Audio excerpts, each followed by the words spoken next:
They stole the one gift that could have given me freedom on my own birthday. They know me as Vanessa. If you dare to watch this, stay close. Have you ever loved a devil disguised as family? My grandfather's voice was steady, almost proud, when he asked, "Did you like the car I sent you last year?" The word car sliced straight through me. What car? I hadn't received a single thing. No note, no keys, nothing but their pitiful excuses about money being tight. My grandfather's eyes shifted to my parents, who stood stiff, their faces draining of color like spilled milk. The room went deathly still. Then came the questions, the unraveling, the chaos that tasted like burned trust. My parents had always controlled my life, my curfews, my choices, even my friends. But this was different. They'd taken what was meant to be mine. They'd stolen a future that belonged to me, and they'd smiled while doing it. The house felt smaller with my grandfather's stare pinning them to the wall. Years of secrets cracked open, spilling poison across the carpet. I remembered how I'd worked 2 jobs, scraping by, thinking they were helping me save for college. Meanwhile, they hid a brand new car under their filthy lies. Their voices tangled in desperate explanations, tripping over each other like children caught red-handed. But the damage was done. I saw them for who they really were, jailers of my dreams, wearing the gentle masks of parents. My grandfather's jaw clenched, rage blooming in his eyes, and I felt something ignite inside me too. A flame I'd smothered for years finally burned to life. They thought they could keep me caged. They were about to learn what happens when a caged bird decides to fly, and drag their perfect little world down with her. My parents tried to calm him, spinning sweet little stories about delays and title issues and protecting me from insurance costs. But my grandfather wasn't a fool. His voice was a blade, slicing through their lies. You kept a car meant for your daughter? You stole her chance to stand on her own. They stammered, reaching for sympathy, painting themselves as saviors instead of thieves. I watched them unravel, the panic crawling across their faces, their precious illusions cracking. For so long, they'd ruled me with guilt, weaponizing my love against me, twisting it until I thought my place was under their thumb. Not anymore. My grandfather's eyes met mine, fierce with a pride I hadn't felt since I was a child. Vanessa, you deserved that car. You deserved better. His words built a spine inside me, stronger than any steel. I turned to them, to the people who called themselves my protectors, and I saw nothing but strangers in their skin. My mother's lip quivered, a single tear sliding down, but I felt no pity. My father's hands twitched as if reaching for a lie he could still sell me. Not today. My voice was steady as I asked, "Where is it?" They froze. "Vanessa, we can talk. Where is it?" That day, something shattered between us. No apology could ever rebuild it. No excuse would ever bind me to their leash again. Their control had died the moment they got caught. And I knew then that my revenge wouldn't be loud, it would be methodical, precise, unstoppable. They stole my freedom on my birthday. I would burn every illusion they ever built to the ground, one truth at a time. They tried to keep me quiet, hissing apologies through clenched teeth as if their shame could be hidden behind a whisper. My grandfather refused to let them off the hook. "Where is the car, Daniel?" he demanded, voice iron strong. My father's shoulders slumped, the last of his pride leaking out like stale water. We sold it. Sold it. My breath caught in my throat. 1,000 memories crashing down at once. Every weekend I'd walked miles to my shift. Every night I'd come home exhausted while they sat in comfort, watching me struggle, knowing the keys to my freedom sat rotting in a dealership lot. I saw my mother's eyes dart away, the same eyes that used to read me bedtime stories. Now, all I saw was betrayal. "We needed the money," she whispered, as if that made it any better. "They spent it. They sold my gift, my future, and spent it." I felt my knees weaken, but I refused to fall. My grandfather's voice boomed through the living room like a funeral bell. "On what?" They couldn't answer. I already knew. Their vacations. Their credit cards. Their pathetic image of a perfect family built on my suffering. That moment was my rebirth. I didn't belong to them anymore. The fire inside me demanded justice, not just for the stolen car, but for every sacrifice they took from me without asking. I would not scream. I would not beg. Instead, I'd make them watch me rise, step by step, until I stood so tall they'd choke on their own envy.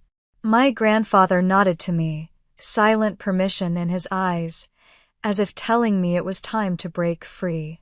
And I promised him with a single breath, they would never clip my wings again. That night, I packed a small bag, just the essentials, because I refused to breathe the same air as them a second longer. My grandfather waited by the door, hands steady, eyes burning with a quiet fury that made me feel safe for the first time in years. "Vanessa," he said, "come with me." No hesitation. My parents tried to block me, their voices cracking in frantic pleas. "We're still your family." But they were too late. Family doesn't steal your dreams. Family doesn't sell your freedom and call it love. I stepped past them, 1,000 memories crumbling under my feet like dead leaves. My grandfather's truck smelled like old leather and fresh hope. As we drove away, I refused to look back at that poisoned house. He took me to his place, a quiet farmhouse an hour out of town, where the stars seemed to breathe easier. I fell asleep in the guest room, the silence wrapping around me like a new beginning. But rage does not rest, does it? In the dead of night, I lay awake, replaying every lie, every smile they weaponized to keep me small. They had stolen money that wasn't theirs. And they'd done it because they thought I'd never find out. They underestimated me. Tomorrow, I'd start digging. I'd find out every dollar they took, every secret they buried. I would expose them to every friend, every neighbor, every distant relative who still thought they were saints. They made me their prisoner. I was going to become their worst nightmare. Morning light peeled away the night, but my anger stayed, sharp, awake, alive. My grandfather sat at the kitchen table, coffee steaming between his big weathered hands. "What's your plan?" he asked, voice calm, but eyes hungry for truth. I told him everything, how they'd controlled my accounts, how every paycheck somehow vanished, how I'd been left begging for rides while they paraded around with new clothes and fancy dinners. He didn't flinch. Instead, he reached into an old file cabinet and pulled out a thick folder. Bank statements, receipts, records. "I've kept copies," he said, "just in case they pulled something like this." My chest squeezed. All these years, he had been my silent guardian. I flipped through the evidence, each line a bullet through their mask. Vacations paid from my birthday funds. Credit card balances mysteriously cleared just days after my supposed college savings were withdrawn. They had stolen thousands of dollars meant for me. Thousands. A shaking rage took hold of me, but I refused to cry. I would weaponize the facts. By the end of the week, I'd file a report. I'd freeze every account. I'd confront them with their sins, recorded and undeniable. My grandfather promised to stand by me, his jaw set like iron. I felt something new in my blood, power. They had stolen my dreams for far too long. Now I'd take theirs. They would taste the kind of fear they'd taught me to swallow. When I was done, they'd know exactly what it felt like to watch your world slip through greedy fingers. This was no longer about a car. This was about me finally breaking their grip for good. By the time I stood on their doorstep again, I was no longer their daughter. I was a reckoning. My grandfather waited beside me, a silent mountain, while I rang the bell. My father answered, forced a pitiful smile, eyes darting behind me as if searching for an escape route. Too late. I stepped forward, folder in hand. "We're going to talk," I said, each word a loaded weapon. Their living room felt smaller now, like the walls were closing in on their dirty secrets. I laid out the papers one by one, bank statements, forged signatures, dates, receipts. Their panic was almost musical. My mother's voice shook. "Vanessa, you don't understand." "No," I snapped. "You don't understand. You stole from me." My father tried to stand, but my grandfather's voice pinned him to the couch. "Sit down, Daniel." I watched them shrink before me. I had been their puppet for too long, dancing for their praise, desperate for their approval. But no more.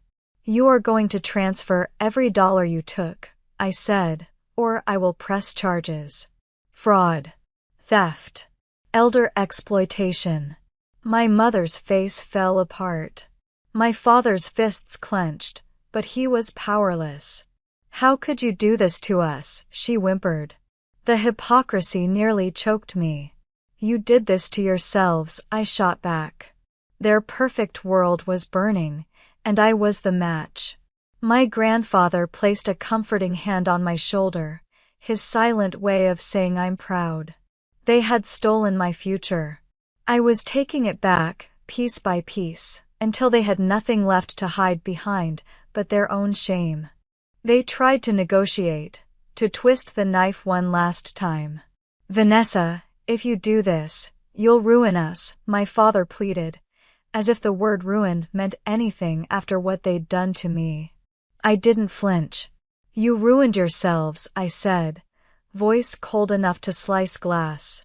My mother sobbed into her hands, but her tears fell on deaf ears. I had cried too many times alone, wondering why nothing was ever mine, why every dream felt out of reach. "No more." My grandfather spoke then, his voice calm but absolute. "You'll sign the transfer paperwork today. If you refuse, she'll press charges. And I will testify." My father crumbled, the final layer of arrogance shattering. They signed. It was almost anticlimactic. How easy it was once the truth had been dragged, raw and dripping, into the light. I stood taller than I ever had in their house, the fear that had lived in my bones for so long replaced by a hard-earned peace. As I gathered the documents, I caught my mother's eyes, hollow, lost. For a moment, I almost felt sorry for her. Almost. Because sympathy had no place here. They had taken my independence, my trust, my faith in family, and tried to bury it under their greed. And now, they would watch me rebuild it all without them. I turned to leave, my grandfather at my side, a quiet sentinel. They could keep their apologies. I was done being their victim. I was my own future now. And no one would ever steal it from me again. It took less than a week for the money to hit my new account, every stolen cent, reclaimed. I used part of it to buy a car of my own, keys heavy with liberation as I held them in my palm. My grandfather stood beside me at the dealership, eyes shining with pride, like he was witnessing my rebirth. When I drove away that day, the engine roared through my veins like a war cry. I was free. Free from their lies. Free from the chains of their conditional love. My parents tried to reach out later, text messages dripping with regret. Apologies scripted like bad television. I left them on read. Because forgiveness is earned, not demanded. They had taught me that the hard way. I started college that fall. My name finally on every document, every piece of paper, every dream. No one would rewrite my story again. Some nights, I still see my mother's tears or hear my father's panicked voice. But they are ghosts now, powerless against the woman I have become. The woman who rose from the ashes of their betrayal. I built a life with no debts to them, no guilt, no chains. One day, maybe, they will understand the price of stealing another person's freedom. But even if they never do, I will sleep peacefully, knowing I claimed back what was mine. They underestimated me. They will never make that mistake again. Justice, clean and final, closed around me like credits rolling on the last scene of a brutal movie. What would you do if the people who raised you turned out to be the ones who stole your future? They tried to control Vanessa, to steal the very gift that could have given her wings. They sold her car, spent her money, and lied for years until one birthday shattered their perfect mask. With her grandfather's strength behind her, Vanessa stood up, exposed every lie, and took back her freedom piece by piece. In the end, she drove away in her own car with her own name, on her own terms, leaving the thieves of her dreams choking on their regrets. Subscribe for more real, raw, and revenge-filled stories that feel like a short film. If you've ever had to break free from people who claim to love you, this story is for you. Tell me in the comments. Do you think Vanessa should ever forgive her parents?